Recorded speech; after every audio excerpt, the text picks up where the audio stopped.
Hello everyone. नमस्कार दोस्तों, welcome to True IAS and PCS. Continue करते हैं अपनी इंडियन सोसाइटी की डिस्कशन को, जो हमारा चैप्टर चल रहा था।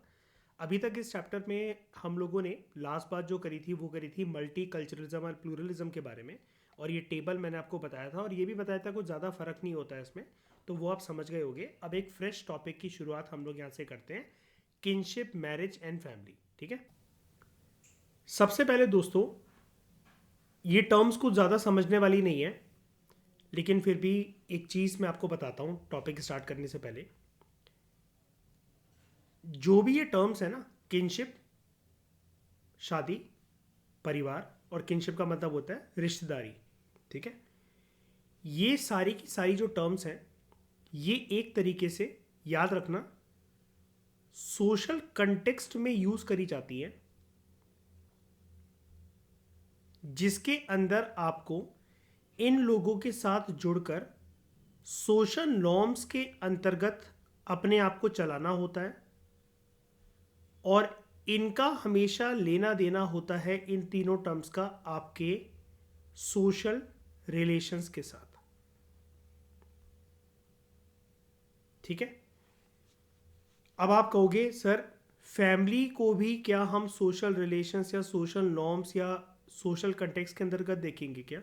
यस दोस्तों, बिकॉज बायोलॉजिकली आप एक सेपरेट एंटिटी हो, एक सेपरेट ह्यूमन बीइंग हो।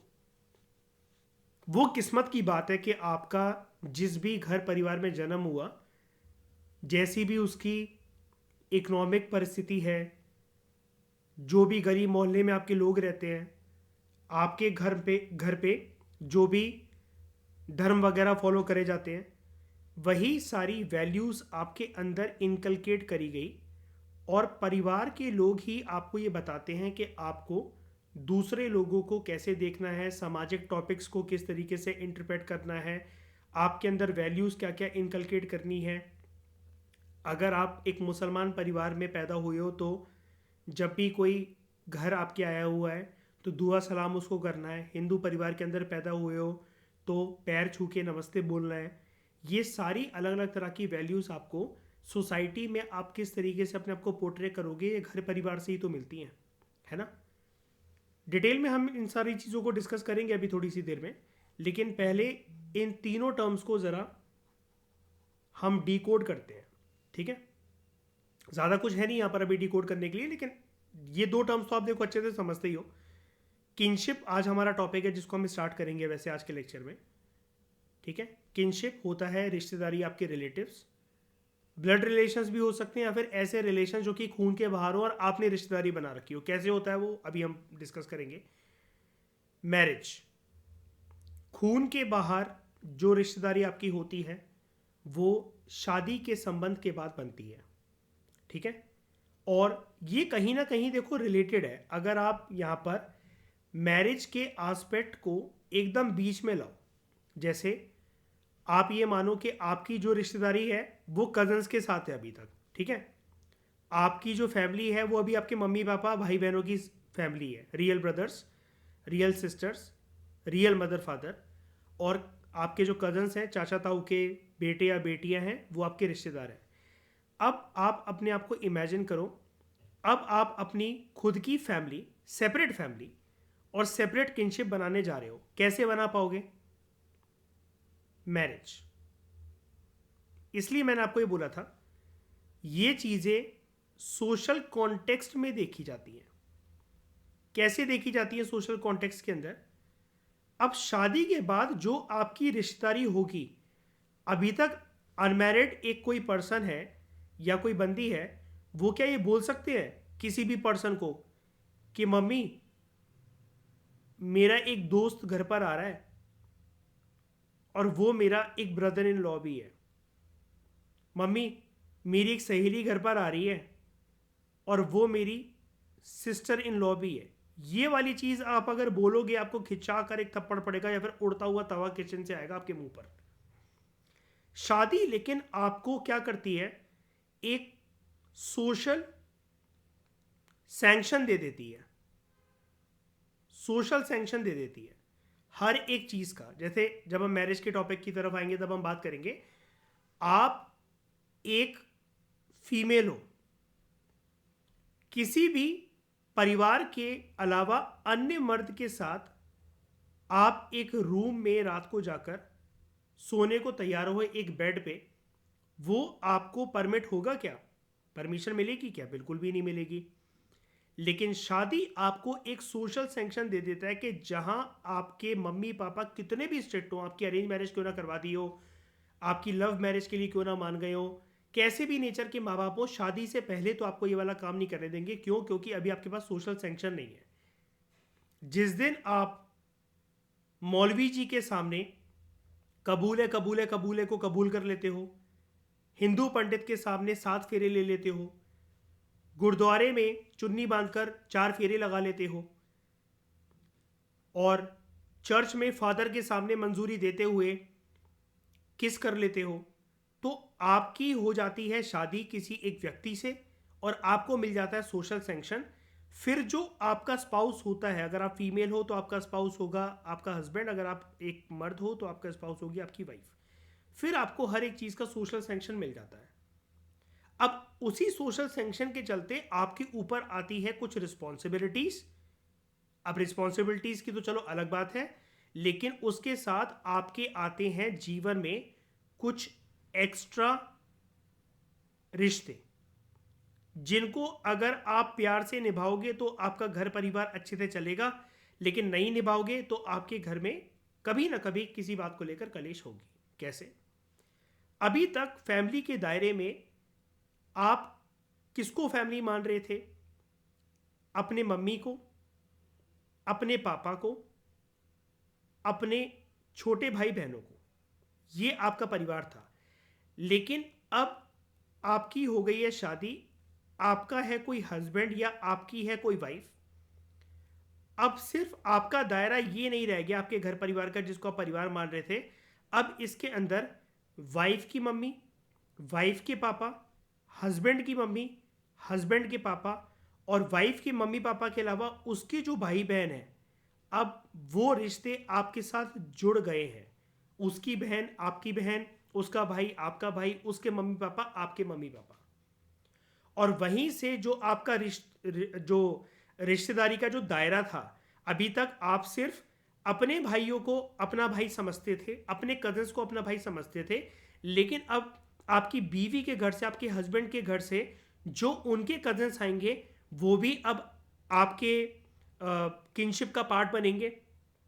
क्यों बनेंगे उसके बारे में अभी हम डिस्कस करेंगे, क्योंकि किनशिप का पार्ट जो होता है वो कोई ऐसे ही नहीं बन जाता। वो इसलिए क्योंकि अगर एक बंदी मेरी वाइफ है तो मैं उसके घर परिवार वालों से ये एक्सपेक्ट करूंगा, ठीक है, कि विपरीत परिस्थितियों के अंदर या फिर अगर समाज में कोई चीज पूछने के लिए उनको बुलाई गई है तो वो मेरा ही सपोर्ट करेंगे, भले ही मैं चाहे उस चीज में गलत क्यों ना हो। यही तो होता है रिश्ते नाते संबंध, इसलिए तो होते हैं। अब एक वाइफ की हस्बैंड ने दारू पीकर किसी के साथ बदतमीजी करी, घर आके वो जो उसको सुनाएगी या फिर घर वाले सुनाएंगे या फिर इस वाइफ के मम्मी पापा जो इस के हस्बैंड को बोलेंगे, वो 4 कमरों की बीच की बात रहेगी फ्यूचर में। लेकिन फॉर द टाइम बीइंग, ताकि कोई इसकी कंप्लेंट ना करे, ये थाने ना जाए, कोर्ट कचहरी का मामला ना हो, तब तक तो वाइफ उसको सपोर्ट करेगी ना, भले ही इसने गलत करा है। लेकिन शादी जब आपको एक सोशल सैंक्शन दे रही है, एक सोशल कंटेक्स्ट के अंदर उसको जब आप देख रहे हो और आपकी फैमिली का दायरा बढ़ गया है, तो दोनों साइड के लोग, आपका जो ब्लड रिलेशन है, जो आपका डीएनए है, वो तो आपको सपोर्ट करेगा ही करेगा। आपके सगे भाई बहन, आपके मम्मी पापा, आपके कजिन्स, चाचा ताऊ के बेटे बेटियां, वो तो आपको सपोर्ट करने आएंगे ही पुलिस थाने के अंदर, कोर्ट कचहरी के अंदर, या फिर कभी भी ऐसे कहीं आपकी बाहर लड़ाई झगड़े हो गए, किसी से तू मैं हो गई। लेकिन अब आपका दायरा शादी के बाद जो बन जाता है वो आपके स्पाउस की तरफ से, जो उसके मम्मी पापा, उसके भाई बहन, उसके जो कजिन्स हैं, अब इससे आपको और ज्यादा सोशल सपोर्ट मिलने लग जाता है। तो ऐसे करके ये तीनों एस्पेक्ट एक दूसरे से कनेक्टेड है, किनशिप, मैरिज एंड फैमिली। और अगर आप मैरिज के दायरे को बीच में रख लो तो यहां से आप अपनी फैमिली बना सकते हो, और आपके किनशिप का और फैमिली का जो दायरा है वो हो जाता है एक्सपैंड। ठीक है, ये नॉर्मल सी बात है, आप इसको रिलेट कर सकते हो। ये बस मैंने इस बात को खींच कर आपको एक चीज बताई है कि ये वर्क कैसे करता है मैरिज, किनशिप और फैमिली का कॉन्सेप्ट और तीनों आपस में इंटरकनेक्टेड कैसे हैं. ठीक है. तो आज के लेक्चर में मैं आपको एक बेसिक इंट्रोडक्शन बताऊंगा कॉन्सेप्ट का, द कॉन्सेप्ट ऑफ किनशिप. ठीक है. ये किनशिप है, इसको पेपर में कभी ये मत लिख देना, किंगशिप मत लिख देना. The spelling is kinship. रिश्तेदारी, नाते संबंध आपके. ठीक है. तो किनशिप है क्या, इस कॉन्सेप्ट को जरा हम डिटेल में समझते हैं, डीकोड करने की कोशिश करते हैं. किनशिप ना, सबसे पहले तो दोस्तों एक कीवर्ड देखो, ये एक सिस्टम माना गया है. सिस्टम क्यों? क्योंकि यहां पर आपके सोसाइटल रिलेशंस की पूरी की पूरी एक बास्केट जो है वो आपके साथ जुड़ी होती है, जिसमें कोई कहने को तो एक दो व्यक्ति भी आ सकते हैं, लेकिन वो एक्चुअली नंबर में कितने भी हो सकते हैं जिस बात का आपको भी अंदाजा नहीं होगा. बहुत बार फैमिली फंक्शंस वगैरह के अंदर आपके मम्मी पापा आपको इंट्रोड्यूस करवाते हैं, ये तेरे दूर के ताऊ जी के, उनका बेटा का, साली का, ये लगता है वो लगता है ना. तो वो भी हमारे एक दायरे के अंदर आते हैं किनशिप के, लेकिन वो थोड़ा सा दूर का दायरा हो जाता है. फिलहाल हम यहाँ पर बेसिक लेवल से समझने की कोशिश करते हैं कि मम्मी पापा और हमारे सगे भाई बहन अगर हमारी फैमिली है, ठीक है, मेरी वाइफ या किसी की वाइफ का कोई हस्बैंड है, तो किसका कोई भी जो स्पाउस है वो उसके एक मैरिज रिलेशन को डिनोट करता है. तो किनशिप क्या है? किनशिप एक ऐसा सिस्टम है जहां पर, जैसा कि मैंने आपको बताया, आने को तो एक मतलब कहने को तो आप एक दो पर्सन के बारे में भी बात कर सकते हो, ठीक है, लेकिन यहां पर जो एक्चुअल में बात करी जाती है that is of a set of persons. ठीक है. बास्केट है पूरी की पूरी, इसलिए मैंने आपको एक टर्म दी थी कि ये बास्केट ऑफ पर्संस को, बास्केट ऑफ सोशल रिलेशंस को डिनोट करता है आपका किनशिप. सेट ऑफ पर्संस जिनको आम भाषा में आप मानते हो या बोलते हो कि ये है मेरे रिश्तेदार, ये है मेरे रिश्तेदार. अब क्या किनशिप जो है वो सिर्फ ऐसे ही बनेंगे क्या हमारे ब्लड रिलेशन से? अगर आप सोचने पे आओ इस बात को, आप मुझसे पूछो कि सर क्या किनशिप जो है वो सिर्फ ब्लड रिलेशन से ही बनेंगे, यानी कि मेरे पापा के जो सगे भाई बहन है, जो कि बड़े पापा होंगे या चाचा होंगे या बुआ होंगी, ठीक है, और उनके जो बच्चे होंगे, तो ये हो गया एक ब्लड रिलेशन की चेन. क्या इन्हीं को मैं मानूंगा अपना रिलेटिव? नहीं, ऐसा नहीं है. दो तरीके हैं मानने के. या तो आप इनको मानो अपना relative by virtue of blood relationship, खून के रिश्तों, खून के रिश्तों के बेसिस पर आप उनको देखो अपने रिलेटिव की तरह. ठीक है. और वर्च्यू मतलब क्या? ये बेसिकली यहां पर वर्च्यू वर्ड इसलिए आ रहा है क्योंकि ये एक गुण की तरह या खूबी की तरह देखा जाता है. और क्या गुण या क्या खूबी, किस बात की खूबी? वर्च्यू जो है वो हमेशा एक गुड एस्पेक्ट होता है, क्योंकि एट द एंड आपका किनशिप सिस्टम आपको एक सोशल सपोर्ट देने का काम करेगा. विपरीत परिस्थितियों में अब जो आपके पास कंधे होंगे, ठीक है, वो ज्यादा होंगे आपके पास. अगर आप यही सोच के चल रहे थे मेरे घर परिवार में सिर्फ मेरे मम्मी, मेरे पापा, मेरा भाई, मेरी बहन, यही सब आते हैं, तो अगर किनशिप सिस्टम को उसके अंदर इंक्लूड कर दिया जाए, अब आपके पास एक सपोर्ट सिस्टम काफी बड़ा है बहुत सारी चीजों के लिए. तो या तो आप इनको खून के रिश्तों के आधार पर देख सकते हो अपने रिलेटिव, या फिर जैसा कि मैंने आपको इंट्रोडक्शन में ही बताया, इसलिए मैंने वो चीज हाईलाइट करी थी, आपकी जब शादी हो जाती है तो आपके जो स्पाउस के साइड के जो, मतलब स्पाउस के जो मम्मी पापा हैं, जो उनके भाई बहन हैं, और उनकी साइड के जो कजन्स हैं, वो अब आपके रिलेटिव्स कहलाएंगे. तो यानी कि अगर हमें समझना है इस चीज को, बहुत इजी है वैसे समझना, कि इनिशियल रिलेटिव्स हमारे कौन होते हैं? वो होते हैं हमारे ब्लड रिलेशनशिप वाले. सेकेंडरी कौन होते हैं? मैरिज रिलेशनशिप वाले. अब मैरिज रिलेशनशिप वाले रिलेटिव सबके होंगे या फिर सबका ये किनशिप सिस्टम बनेगा, ऐसा जरूरी तो नहीं है. ये भी हो सकता है ना कि आपकी जिससे शादी हो वो अनाथ हो, तो सोशल फैक्टर्स या फिर सोशल सिचुएशन तो किसी की भी हो सकती है, उसका कोई भाई बहन ना हो, या फिर आपने जिससे शादी करी, तो शादी कुछ ऐसे परिस्थिति में आके आपकी फंस गई कि उसके मम्मी पापा ने उसको बर्खास्त कर दिया, और अब वो उसके भाई बहन या उसके कजन्स अब उससे कोई भी ताल्लुकात नहीं रखते हैं। अब उसके जीवन में जो भी कुछ है वो आप ही हो, अब नहीं पूछेंगे वो उसको। और ये हो सकता है कि वो आपसे शादी करने के लिए ना मान रहे हो, लेकिन लड़की मान गई, आपका धर्म अलग हो, लेकिन फिर भी आपके पार्टनर ने, आपके लविंग पार्टनर ने आपका साथ दिया, तो वो रिलेटिव्स हमेशा आपका साथ निभाएंगे। ज़रूरी तो नहीं, देखो ज़रूरी ये भी नहीं, आप मुझे ये भी कह सकते हो कि सर ब्लड रिलेशनशिप ज़रूरी है क्या काम आ जाएंगे, जिनको हम रिलेटिव्स मान रहे हैं, चाचा ताऊ या उनके बच्चे, क्या हर सिचुएशन में हमारे काम आ जाएंगे? ज़रूरी कुछ भी नहीं है। लेकिन यहाँ पर हम बिना इफ्स एंड बट्स की चीज़ों को देख रहे हैं कि मैरिज रिलेशनशिप के बेसिस पर जो आपके रिलेटिव्स बनते हैं, प्लस आपके ऑलरेडी जो एक नॉर्मल घर परिवार में मोर देन 60-70% फैमिलीज में तो यही होता है ना, कि अगर आपके दादाजी हैं या दादी हैं, उनके 2-3 बच्चे तो होंगे, तो उनमें से किसी भी उनके बच्चों के अगर आप बेटे हो, कहने का मतलब ये है उन दादा दादी के आपके 3-4 बच्चे हैं, अब आप उनमें से एक मतलब आप लगते हो कि बेटे, उनमें से एक है आपके पापा, ठीक है, उन्होंने शादी करी, तो अब जो है आपके या तो बड़े पापा होंगे घर पे, या चाचा होंगे, या बुआ होंगी। लेकिन ये सारे के सारे जो लोग हैं, शादी के बाद आपकी और शादी से पहले जो आपके कजन्स हैं, वो माने जाते हैं आपके किनशिप सिस्टम का पार्ट। अब क्योंकि वो एक बंदा या एक बंदी पे बात नहीं होती है, इसलिए हम यहाँ पर एक वर्ड के साथ इसको डिनोट करते हैं। किनशिप एक पूरा का पूरा सिस्टम है। अब क्योंकि ये सिस्टम है, तो यहाँ पर एक पर्सन की बात नहीं, सेट ऑफ पर्सन की बात होती है। लॉजिक समझ में आया? अंजलि, ईशा, मयूर, बताओ।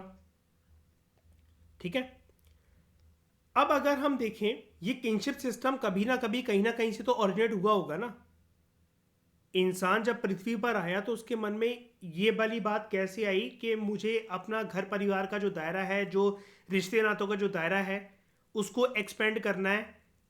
मैं अगर जिससे शादी कर रहा हूं, तो वो जिसकी बेटी है, जिसकी बहन है, अब वो भी मेरे परिवार का हिस्सा है, और मेरा परिवार को मैं अपना हिस्सा मानूं, क्योंकि वो तो मुझे मिल गया ऐसे ही। बेस्टोर्ड है ना हमारी फैमिली तो हमारे ऊपर, यूनिवर्स ने हमें दी है। आपको थोड़ी ना पता था, आपसे भगवान ने पूछा था क्या? क्या बताओ आप कौन से परिवार में जाना चाहते हो, कौन सा धर्म चाहते हो आके आपके घर परिवार में फॉलो, कौन सा गली मोहल्ला आप चुनना चाहते हो?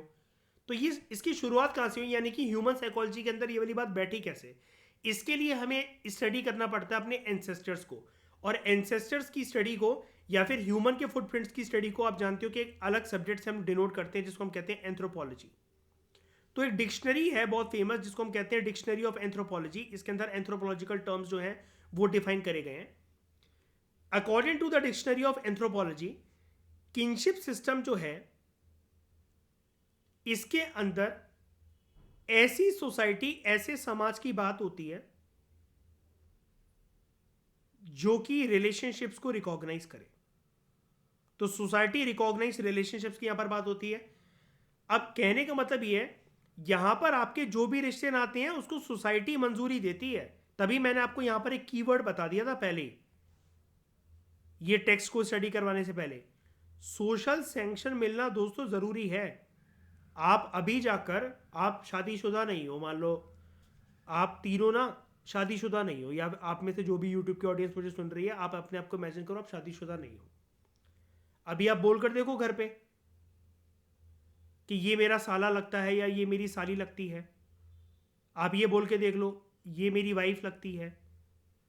ईशा, आप बोलकर देख लो किसी लड़के को इंट्रोड्यूस करवा के अपने पापा या मम्मी से, पापा मम्मी ये देखो मैं हस्बैंड लेकर आई हूँ अपना घर पे। सोसाइटी ने रिकॉग्नाइज ही नहीं करा, और रिकॉग्नाइज नहीं करा है। आप कहोगे सर सोसाइटी की बात तो बाद में आएगी, पहले घर वाले मुझे काट के रख देंगे, लेकिन घर वाले भी यहाँ पर according to dictionary of anthropology और किनशिप के कंसेप्ट के अंदर वो भी सोसाइटी का ही पार्ट है। वो मंजूरी तो दें पहले किसी को। किसी के मम्मी पापा कितने भी स्ट्रिक्ट होते हैं, कुछ भी होते हैं, आपको कभी किसी लड़के से बात नहीं करने दी, आपके हाथ में फोन नहीं दिया, कुछ भी आपके ऊपर बहुत बंदिशें लगाई, शादी के बाद क्या वो आपको कहेंगे कि जब हम तुम्हें हरी झंडी दिखाएंगे तभी जाकर इसके साथ सेक्स करना और बच्चे पैदा करना? नहीं ना।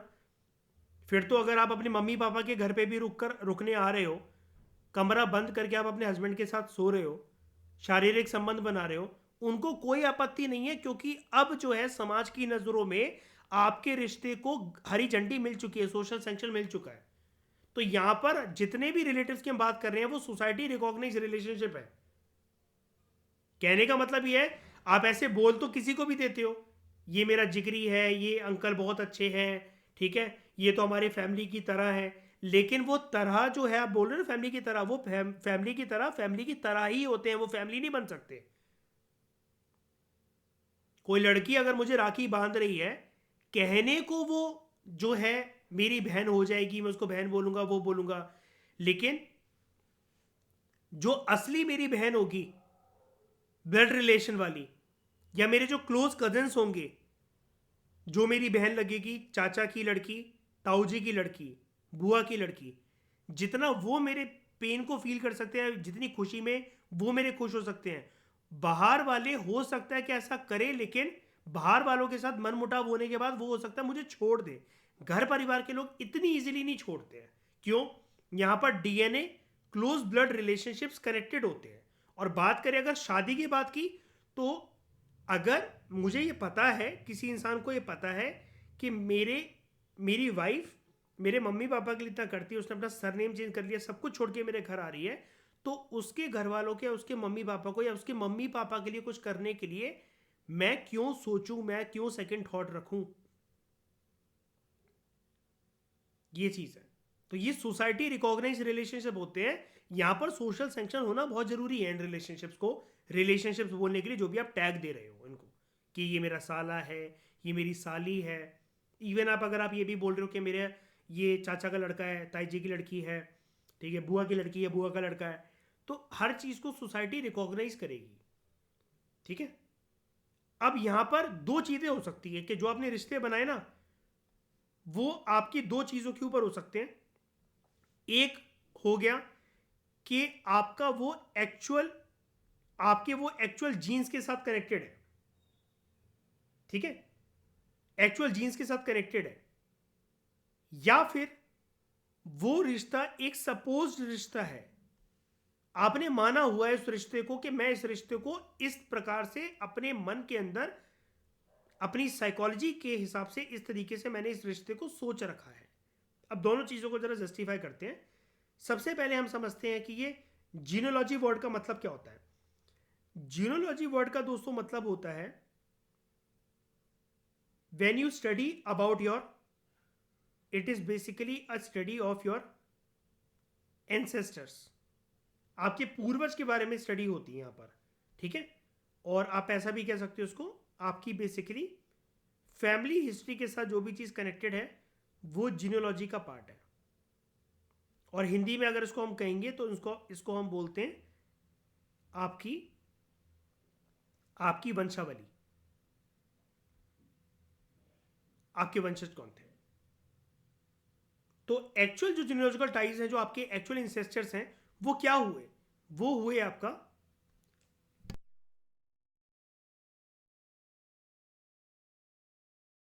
आपका डीएनए वाला लिंक। अब डीएनए को आप झुटला सकते हो क्या? नहीं झुटला सकते। तो ये रिश्ते हो जाते हैं आपके एक्चुअल रिश्ते। सपोज्ड वाले कौन से? ये आप अपने आप को समझाते हो, ये आप अपने आप को समझाते हो और मानते हो आपके शादी के बेसिस पर। और शादी से जो सोशल सैंक्शन मिलता है दोस्तों, वो एक बहुत सीरियस चीज होती है किसी भी समाज के अंदर। कैसे? एक एग्जांपल देकर प्रूव करता हूं। देखो, गर्लफ्रेंड या बॉयफ्रेंड किसी एक पर्सन के जीवन में दो हो सकते हैं, तीन हो सकते हैं, चार हो सकते हैं, 10 हो सकते हैं। शादी से पहले मैं बता रहा हूं। अब आप इमेजिन करो कि जब पहली लाइफ में आप किसी के गर्लफ्रेंड थे या आप किसी के बॉयफ्रेंड थे, तो ये बॉयफ्रेंड अपनी गर्लफ्रेंड के मम्मी पापा को अपने मम्मी पापा बोलता था, और ये गर्लफ्रेंड उसके मम्मी पापा को अपने सास ससुर की तरह समझती थी। ब्रेकअप के बाद, या फिर आप ऐसा मान लो कि जब आपका ये फर्स्ट बॉयफ्रेंड था और फर्स्ट बॉयफ्रेंड या गर्लफ्रेंड के रिश्ते से लेकर आज आपकी लाइफ में कोई 10th पर्सन है, तो जो प्यार आप कॉल पर बाबू सोना जादू टोना करते हुए दिखाते थे, यहाँ पर इसके मम्मी पापा को अपने मम्मी पापा मानते थे, ठीक है, उसकी मम्मी को आप अपनी मम्मी बोलते थे, तो अब वो चीज इसके मम्मी पापा के साथ भी आप कर रहे हो। लेकिन शादी के बाद जो ये इन लोगों के साथ आपने करा, इनके मम्मी पापा के साथ आप इनको अपना मानना वो मानना, क्या ऐसी कोई फीलिंग अब शादी के बाद आपके मन के अंदर है? आप जाकर रह रहे हो क्या इनके घर पे, या इनके मम्मी पापा का हालचाल पूछ रहे हो क्या? नहीं। क्यों? क्योंकि आपको जहां पर सोशल सैंक्शन मिला है, सोसाइटी ने जिस जगह पर जिनको मम्मी पापा या साले सालियां, ठीक है, देवर बोलने की आपको अनुमति दी है, आप ये वाला काम वहीं करोगे। आप शादी के बाद अपने फर्स्ट बॉयफ्रेंड को कॉल करके नहीं बोलोगे मेरे देवर जी कैसे हैं, तेरा छोटा भाई कैसा है। वो फिर आपके हस्बैंड का ही छोटा भाई आपका देवर है बस। तो इसलिए सोशल सेक्शन एक बहुत इंपॉर्टेंट है, एक बहुत सीरियस अफेयर होता है सोसाइटी के अंदर। कहने को देखो, जो कपल हैं वो एक दूसरे के मांग में सिंदूर भर देते हैं, मंगलसूत्र लगा देते हैं। एक लड़का लड़की के साथ शादी से पहले जो है सिंदूर लगा सकता है, उसको मंगलसूत्र लगा सकता है, वाइफ की तरह ट्रीट कर सकता है, लड़की करवा चौथ रख रही है उसके लिए। लेकिन अगर शादी उससे नहीं हुई, अगर शादी उससे नहीं हुई, तो जिससे शादी हो गई, थोड़े टाइम तक भले ही उसका उसके साथ मन नहीं लगा, या फिर उसकी मनपसंद की वो चॉइस नहीं था, या फिर वो अपने पहले प्यार को भूल नहीं पाई, लेकिन शादी के बाद ही समाज की नजरों में ये सब काम जो है वो आप उसी के साथ कर सकते हो। फिर आप शादीशुदा होते हुए फिर किसी और के पास नहीं जाओगे किसी और से सिंदूर लगवाने, या फिर मंगलसूत्र पहनने, या फिर उसके लिए करवा चौथ रखने, क्योंकि सोशल सैंक्शन नहीं है वो।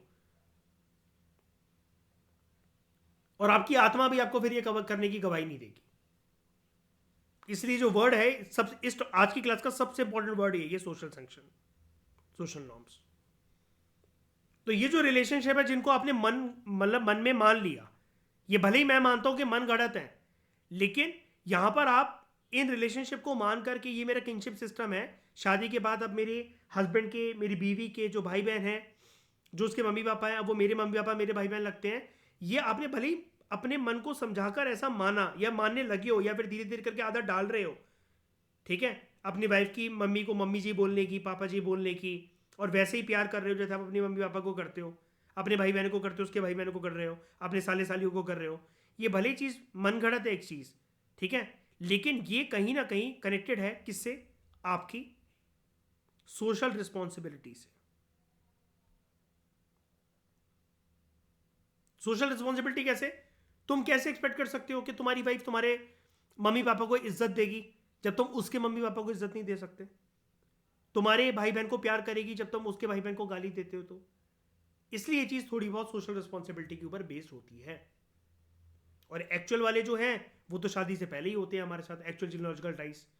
तो एक्चुअल वाले कौन होते हैं? हमारे खून के रिश्ते वाले लोग, हमारे एक्चुअल मम्मी पापा, हमारे एक्चुअल भाई बहन, मतलब रियल भाई बहन, रियल मम्मी पापा, और बड़े पापा, और चाचा, और उनके बच्चे, एज वेल एज बुआ और उनके बच्चे। तो ये जो रिलेशनशिप्स हैं ये सारे के सारे बनते कैसे हैं रिश्ते हमारे? Through social interaction. देखो यहां पर एक, देखो कितना इंपॉर्टेंट वर्ड आया, सोशल इंटरेक्शन। राइटर यहां पर आपको बिल्कुल सटीक तरीके से बता रहे हैं कि देखो, चाहे रिश्ते आपके खून के रिश्ते हो, या सपोज्ड वाले जो आपने सोशल रिस्पॉन्सिबिलिटी के आधार पर जिन रिश्तों का फॉलो कर रहे हो, उन रिश्तों को जिंदा रखने के लिए, फ्रेश रखने के लिए सोशल इंटरेक्शन होना जरूरी है। बहुत सारे घर परिवार आपने ऐसे देखे होंगे जहां पर बच्चे के चाचा चाची, ताऊ जी, बुआ जी जिंदा हैं, लेकिन बरसों से उनका कोई कनेक्शन नहीं, क्योंकि उनके पापा ने आपकी मम्मी से शादी करी थी और तब से परिवार ने उनको बेदखल कर दिया था किसी भी बात पर। मान लो कि लव रिलेशन, मतलब लव मैरिज उन्होंने करी थी, या दूसरे धर्म में शादी कर ली थी, या फिर घर परिवार में कोई मन मुटाव हो गया था, तब आप होते हुए भी अपने जीनोलॉजिकल टाइज को, एक्चुअल जीनोलॉजिकल टाइज को अपना नहीं मानते हो। और तब हो सकता है कि आपकी ओरिएंटेशन आपके बीवी का, जो आपका ससुराल लगता है, आपका बीवी का जो घर है, वहां पर वो ज्यादा प्यार करें आपको, उसके मम्मी पापा, उसके भाई बहनों से आपको ज्यादा प्यार मिले, एज कंपेयर टू जो आपके एक्चुअल ताऊ जी, आपके एक्चुअल चाचा जी, आपके एक्चुअल बुआ जी, और एक्चुअल आपके कजन्स जो हैं, ताऊ जी ताई जी के बेटे बेटियां, चाचा के चाची के बेटे बेटियां, बुआ और फूफा के बेटे बेटियां, क्योंकि उनके साथ रिलेशन ही, मतलब इंटरेक्शन ही नहीं है आपका, सोशल इंटरेक्शन, तो रिश्ते वो चल ही नहीं पाए, उनके अंदर फ्रेशनेस वो आ ही नहीं पाई। तो ये कोई भी जो रिलेशनशिप है, यहां पर सोशल इंटरेक्शन होना जरूरी है। और उससे भी ज्यादा जरूरी है that they should be recognize by the society, society इनको रिकॉग्नाइज करे।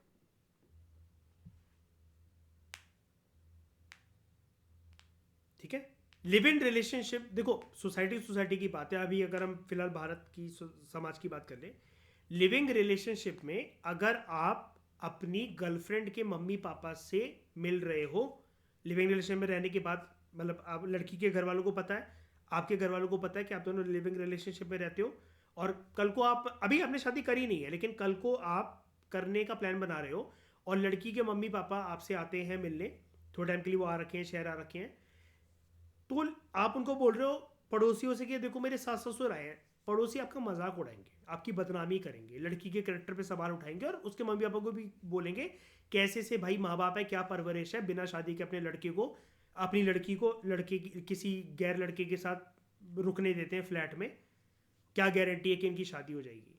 सोशल रिकॉग्निशन बहुत जरूरी होता है हर एक समाज के अंदर। अगर देखो सोसाइटी हमेशा सही बोल रही है, मैं मतलब ये चीज़ ज़रूरी नहीं होती, मैं भी नहीं मानता इस चीज़ को, लेकिन आप जिस समाज में रहते हो आपको उसी समाज के अकॉर्डिंग जो है वैसे ही बिहेव करना पड़ता है। अमेरिका के बीच पर अगर कोई लड़की लॉन्जरी पहनकर, बिकनी पहनकर घूम रही है, तो आप अपने ब्लॉक या सोसाइटी में नहीं घूम सकते लॉन्जरी पहनकर, बिकनी पहनकर, और वो आपका खुद भी मन नहीं करेगा। शॉर्ट्स भी पहनना थोड़ा सा अब शुरू हुआ है, लेकिन वो भी सिर्फ मेट्रोपॉलिटन सिटीज की बात है। भारत में आज भी अगर कोई बोले कि 90% लोगों के बुरी सोच परिवर्तन, वो चेंज हो गया है, वो हो गया, वो सिर्फ सोशल मीडिया उसका कारण है। एक्चुअल समाज के अंदर आपको रियल प्रॉब्लम्स फेस करने को मिल सकती हैं, और सोसाइटी सैंक्शन सिर्फ ऐसे नहीं लगाती कि आपको आपका बहिष्कार कर देगी, वो कर देगी। यहां लोगों के लठ भी पड़ते हैं, भले ही वो आपके मम्मी पापा नहीं है।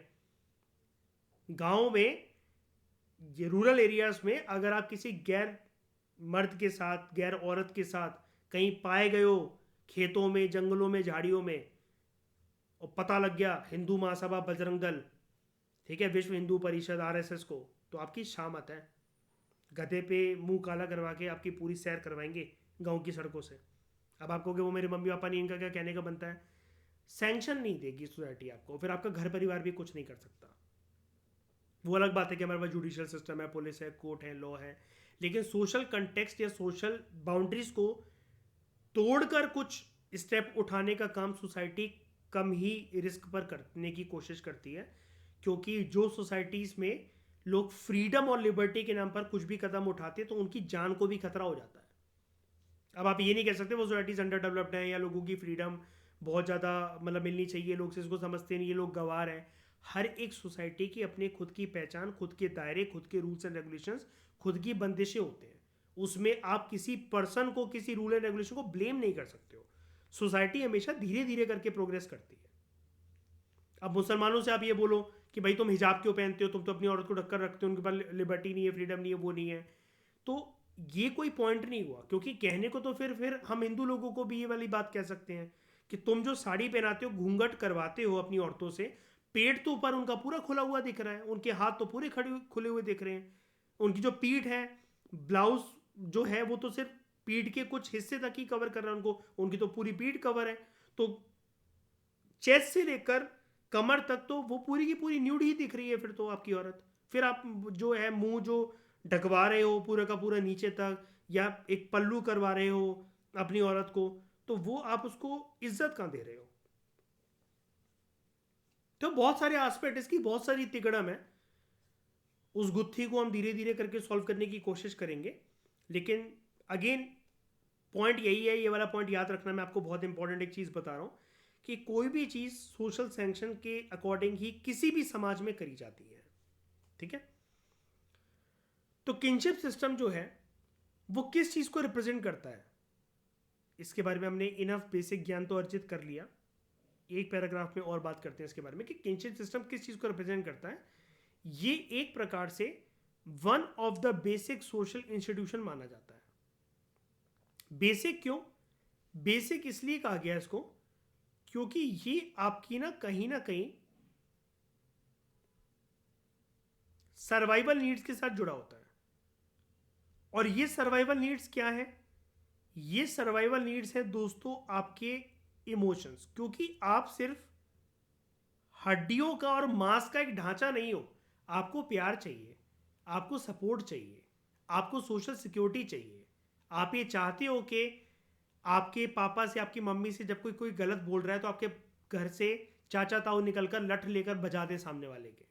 आप चाहते हो ऐसा सपोर्ट, ऐसी दम रखना, ऐसा कंधा आपको मिले। हर किसी के मन में ये होता है, चाहे कोई भी किसी भी कंट्री से हो, किसी भी समाज का हो, कि 10 लोग मेरे घर परिवार के मेरी साइड से बोलने वाले हो, भले ही मैं सही हूँ, भले ही मैं गलत हूँ। क्यों? क्योंकि उसमें हमारे ह्यूमन इमोशंस छुपे होते हैं। तो इसलिए एक बेसिक सोशल इंस्टीट्यूशन है। और बेसिक क्यों? जैसा कि मैंने आपको बताया, यहां पर हमारी सर्वाइवल नीड्स होती हैं, इमोशंस की, वो छुपी होती हैं।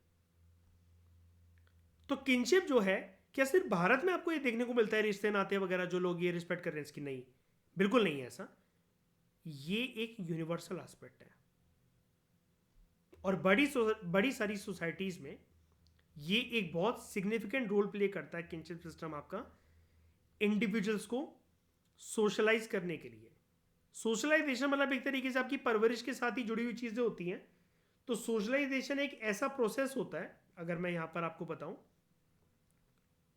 कुछ एक दो बातें सीख जाओ सोशलाइजेशन के बारे में, हम पहले भी इसको डिस्कस कर चुके हैं। सोशलाइजेशन दोस्तों, सबसे पहले तो याद रखना, ये एक ऐसा प्रोसेस होता है जिसके थ्रू इंडिविजुअल्स जो है वो सोशल बिहेवियर्स को, इंडिविजुअल्स जो हैं वो सोशल बिहेवियर्स को एक्वायर करते हैं। सोशल बिहेवियर्स मतलब यही सब, कोई घर आया है पैर छू के प्रणाम करना, दुआ सलाम करना, सत श्री अकाल बोलना, उठना कैसे, बैठना कैसे, समाज में बिहेव कैसे करना है, अपनी गली में खड़े होकर आप सुट्टा नहीं फूकते हो मिलने चाहिए, दारू नहीं पीने चाहिए, आपको अपने घर परिवार का नाम रोशन करना है, ये सब चीज़ें। ठीक है। इसके अलावा सोशल बिहेवियर को एक्वायर करने के अलावा पर्सन क्या एक्वायर करता है सोशलाइजेशन के थ्रू? नॉर्म्स, समाज के कायदे कानून और दायरे के अंदर आपको भी आपका बिहेवियर होना चाहिए। और इसके अलावा वैल्यूज। ठीक है। और सोशलाइजेशन के लिए काम आते हैं सोशल एजेंट्स। और वो सोशल एजेंट्स कौन कौन होते हैं? सबसे पहले, सबसे बेसिक होते हैं हमारी फैमिली, फिर हमारा स्कूल, फिर हमारे दोस्त, और एक चीज़ और इन्फ्लुएंस करती है जिससे हम चीज़ें सीखते हैं, सही और गलत की समझ, अच्छा बुरा ज्ञान, मास मीडिया। तो इसलिए सोशलाइजेशन को हिंदी में बोला जाता है समाजीकरण।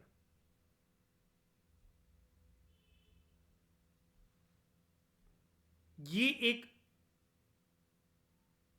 एस्पेक्ट होता है जो कि चारों दिशाओं से इंडिविजुअल को इन्फ्लुएंस करता है, सोशल एजेंट से सारे के सारे। अब यहां पर अगर हम बात करें तो किसकी बात हो रही है? अगर हम अपने इस किनशिप सिस्टम के अकॉर्डिंग इन सोशल एजेंट्स को आइडेंटिफाई करने की कोशिश करें, फैमिली। और फैमिली यहां पर जैसे कि मैंने आपको बताया कि इंडिविजुअल्स की सोशलाइजेशन यानी कि उसका सामाजिकरण जो हो रहा है, बड़ी सारी वैल्यूज, नॉर्म्स और ये सब सीखने को मिल रहे हैं। तो यहां पर जो एक इंडिविजुअल के फैमिली का दायरा है, तो वो दोनों से कंबाइन होकर बना है।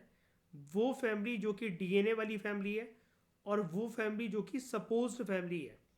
और सपोज्ड फैमिली की शुरुआत एक जीवन में किसी भी लोग के, कोई भी पर्सन हो, मतलब बंदा है बंदी, उसके मतलब वो सपोज फैमिली बनती कैसे है? शादी के बाद। शादी के बाद।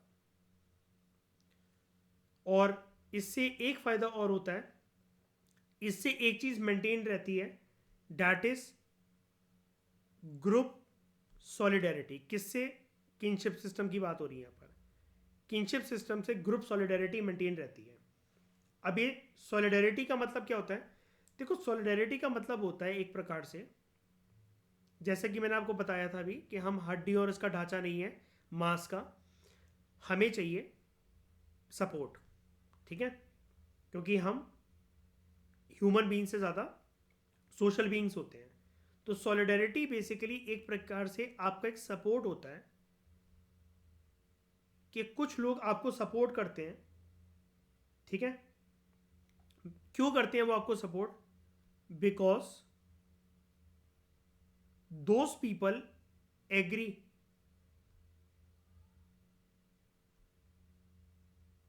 with your aims and goals. तो इससे हमारी जो ग्रुप सॉलिडेरिटी होती है वो मेंटेन रहती है, ठीक है? आपके सही या गलत होने पर या किसी भी आपके परिस्थिति में कुछ घर परिवार के लोग डीएनए के हों, वो चाहे या आपके शादी संबंध के, आपके ससुराल के साइड के जो लोग हों, ठीक है? अब आप अगर आप मर्द हो तब भी आपका ससुराल होता है, औरत हो तब भी आपका ससुराल होता है, तो वो उससे ग्रुप सॉलिडारिटी जो है वो आपकी बरकरार रहती है। और ये चीज़ जो है किनशिप सिस्टम, इसकी हम शुरुआत की बात कर रहे थे कि इसकी शुरुआत हुई कहाँ से, तो ये बहुत ज़्यादा इम्पोर्टेंस होल्ड करके रखती थी किनशिप सिस्टम की भावना प्रिमिटिव सोसाइटीज़ में।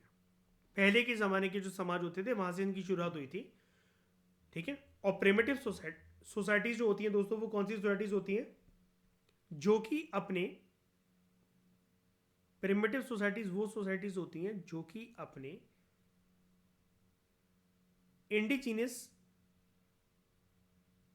कल्चरल प्रैक्टिसेस को फॉलो करती हैं, ठीक है? And they are held together, वो आपस में जुड़ी रहती हैं। कौन से माध्यमों से? एक तो हो जाता है माध्यम, they are held together by various means, reproduction के बेसिस पर। जिसने जिसको पैदा करा वो एक घर परिवार का एक यूनिट बन गए। जिस जगह से वो बिलोंग करते हैं, जो कि उसकी जन्मभूमि है, जड़ है, डिसेंट। और तीसरा एस्पेक्ट होता है जिससे वो जुड़े होते हैं आपस में एक दूसरे से, वो है मैरिज। ये होती है प्रिमिटिव सोसाइटी की पहचान। अब प्रिमिटिव सोसाइटीज में एक एस्पेक्ट और है कि ये जो सोसाइटीज है ना, ये ज़्यादा बड़ी सोसाइटीज नहीं होती हैं, ये स्मॉल स्केल होती हैं, ठीक है? यहां पर मेंबर्स ऐसा नहीं होता कि इनफ्रीक्वेंटली एक दूसरे से मिलते हैं, नहीं, यहां पर फेस टू फेस इंटरेक्शन चलता था लोगों का। और सबसे इंपॉर्टेंट बात कि ये जो सोसाइटीज थी पहले, ये ऐसी सोसाइटीज थी which were without any kind of writing system, they were without the knowledge of money, और यहां पर किसी भी प्रकार की कोई भी जो पॉलिटिकल सेंट्रलाइजेशन होती है वो नहीं होती है। पॉलिटिकल सेंट्रलाइजेशन का मतलब यह है कोई यहां पर एक दूसरे का बाप बनने की कोशिश नहीं करता, सब लोग इक्वली रहते हैं, क्योंकि वो एक दूसरे को अपने आप से जुड़ा हुआ घर परिवार का एक हिस्सा मानकर एक दूसरे के साथ रहते हैं।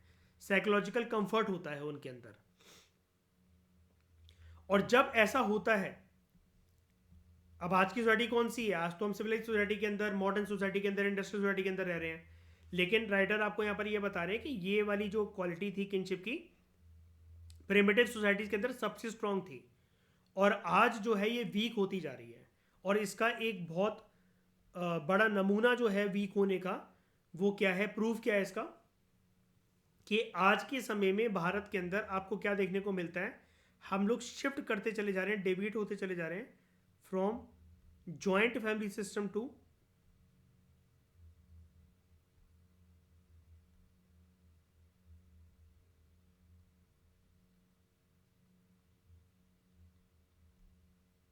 Nuclear family system. अब हम सबके साथ, चाचा ताऊ वगैरह सबके साथ रहकर थोड़ा सा घुटा घुटा महसूस करते हैं हिंदुस्तान के लोग। उनको लगता है उनकी लिबर्टी, फ्रीडम जो है वो छीनते चली जा रही है, उनके ऊपर बंदिशें बहुत ज़्यादा है। तो दे वॉन्ट कि हम अलग ही होकर रहें, शांति से रहें, वो ज़्यादा बेटर है हमारे लिए। और ये जो अगर हम बात करें किनशिप सिस्टम की, तो इसका जो इन्फ्लुएंस है वो फिर हमारे जीवन में हर एक एस्पेक्ट के ऊपर हमें देखने को मिल जाता है। जैसे सोशल एस्पेक्ट, सोशल एस्पेक्ट मैंने अभी आपको बताया, वो हो गया हमारा सोशल सपोर्ट की फॉर्म में, ठीक है? इकोनॉमिक एस्पेक्ट, आपका हाथ अगर कमज़ोर हो गया पैसे कमाने के मामले में, आपको अगर दिक्कत आ रही है घर परिवार चलाने में, तो ये जो आपका घर परिवार अब जो इतना बड़ा हो जाता है किनशिप सिस्टम से, अब ये आपको सपोर्ट देगा। आपका काम अच्छा नहीं चल पा रहा, आपके पापा का काम अच्छा नहीं चल पा रहा, कोई बात नहीं, चाचा और ताऊ जी फॉर द टाइम बिंग आपको सपोर्ट करेंगे। उनका काम अच्छा नहीं चल पा रहा तो आप उनको सपोर्ट कर दोगे, ठीक है। आपके जो है वाइफ की साइड के जो आपके रिश्ते नाते हैं, जैसे आपका ब्रदर इन लॉ, आपका सिस्टर इन लॉ, उनको कोई अगर दिक्कत है या उनकी कहीं जॉब लगवानी है तो आप एक कॉल कर दोगे, अगर आपसे हो सका तो, आपसे अगर काम बन पाया। उनका कोई काम धंधा अच्छा नहीं चल रहा तो आप उनको पैसे दे सकते हो। तो ये सब चीज़ें होती हैं जो जो ऐसे हेल्प होना शुरू हो जाती है, बढ़ जाती है वाली हेल्प, ठीक है। पॉलिटिकल भी इससे काफ़ी ना काफ़ी सारी चीज़ें इन्फ्लुएंस होती हैं। जैसे अब आपका घर परिवार अगर बड़ा है, रिश्ते नाते अगर आपके बड़े हैं, तो आप जिस भी पॉलिटिकल आइडिया को सपोर्ट करते हो, अगर हम मतलब एक्चुअल राजनीति की यहाँ पर बात करें, तो जिस भी पॉलिटिकल आइडिया को अगर आप सपोर्ट करते हो, पूरा घर परिवार फिर आपको ही सपोर्ट करेगा, सारे लोग उसी में वो वोट डालेंगे। ज़रूरी तो देखो कुछ भी नहीं है, ठीक है। ज़रूरी तो इकोनॉमिक वाला एस्पेक्ट भी नहीं है कि आपके सगे भाई बहन भी आपको पैसा दे देंगे कोई काम धंधा करने के लिए, ये भी कोई नेसेसरी नहीं है, ठीक है। घर परिवार की तो दूर के लोगों की तो छोड़ी दो, ज़रूरी तो देखो कुछ भी नहीं होता। इंडियन सोसाइटी के टॉपिक में अगर आप ये कहो कि कोई चीज़ यूनिवर्सल है, यूनिवर्सल कुछ भी नहीं है। वो तो हम सिर्फ एक बात कर रहे हैं कि जो जर्नल चीज़ें हमें देखने को मिलती हैं। और पॉलिटिकल ऐसे भी हो सकता है, जैसे एक तो पॉलिटिकल आइडिया को सपोर्ट करने वाली मैंने आपसे बात करती, एक जो तरीका है समझने का इसको, वो पॉलिटिकल ऐसे भी हो सकता है कि यहाँ पर जो पूरा का पूरा आपका किंचित सिस्टम है, वहाँ पर एक ही प्रकार के रूल्स एंड रेगुलेशंस फॉलो होते हैं जैसे प्रिमिटिव सोसाइटीज के अंदर फॉलो होते थे, तो वो भी एक प्रकार का आपका पॉलिटिकल सिस्टम हो गया। और रिलीजियस इन्फ्लुएंस भी इससे आता है। रिलीजियस इन्फ्लुएंस जैसे कैसे आ सकता है कि सभी घर परिवार के लोग जो हैं वो एक प्रकार की पूजा पाठ वगैरह कर रहे हैं, और मान लो कि किसी ने लव मैरिज कर कर किसी दूसरे कास्ट में, किसी दूसरे रिलीजन में शादी कर रखी है, तो फिर जब घर परिवार के एक ही लोग, एक ही यूनिट के लोग हैं, तो फिर आप उनके घर परिवार की सोशल सेरेमनीज का, रिलीजियस सेरेमनीज का, रिलीजियस ओकेशंस का पार्ट बन रहे हो, और उनको भी सीखने की कोशिश कर रहे हो, उनके अंदर भी आप हाथ बटा रहे हो। गुस्सा होने को आप हो सकते हो, आप बोल सकते हो कि भाई हमारा हिंदू परिवार है, हमारे दामाद जो हैं वो मुसलमान हैं, हमारी बेटी ने नाक कटवा दी हमारी, वो एक अलग बात है। हम यहाँ पर किंतु परंतु की बात नहीं कर रहे हैं, ठीक है। हम यहाँ पर उन बातों की बात नहीं कर रहे हैं जहाँ पर सोसाइटी में इनटॉलरेंस है। हम बात वो कर रहे हैं कि चाहे देखो, अगर पूरा घर परिवार जो है वो एक ही रिलीजन से बिलोंग करता है, तब भी सारे लोग रिलीजियस सेरेमनीज के अंदर पार्टिसिपेट करेंगे। अगर आपकी जो बेटी है उसने किसी और धर्म में शादी कर लिया, आपके बेटे ने किसी और धर्म की लड़की से शादी कर ली, तो जब उनके घर परिवार में, उनके ससुराल में कोई ऐसी ओकेशन हुआ करेगी, ईद है, दिवाली है, दिवाली की पूजा है, ईद है, या जन्माष्टमी की कोई ओकेशन है, तो एक दूसरे के घर परिवार वाले जाकर, अब तो वो क्योंकि एक ही किनशिप सिस्टम का पार्ट है, एक ही परिवार का पार्ट है, फिर चाहे वो डीएनए हो चाहे सपोज हो, तो वो चीज़ें उन रिलीजियस ओकेशंस को, उन रिलीजियस सेरेमनीज को मान सकते हैं, फॉलो कर सकते हैं, ठीक है। जिससे जो डाइवर्सिटी का एंगल है वो ऐसे घर परिवार में फिर और ज़्यादा बढ़ता है, ठीक है। और इसके लिए ज़रूरी होता है कि लोगों के अंदर हो, रिलीजियस वाले पॉइंट की बात कर रहा हूं मैं, लोगों के अंदर हो टॉलरेंस की भावना। बिना इसके हर चीज़ जो है वो बर्बाद है। तो ये एक बेसिक सा इंट्रोडक्शन था किनशिप सिस्टम का, जिसको मैंने आपको काफ़ी डिटेल में समझा दिया। अगले लेक्चर में दोस्तों हम बात करेंगे टाइप्स ऑफ किनशिप सिस्टम के बारे में, कि अलग अलग तरह के जो रिश्ते नाते होते हैं, जो रिलेटिव्स होते हैं, वो कौन कौन से होते हैं, इसको हम समझेंगे थ्योरेटिकली। इस डिस्कशन में दोस्तों फिलहाल इतना ही। Thank you very much for discussion.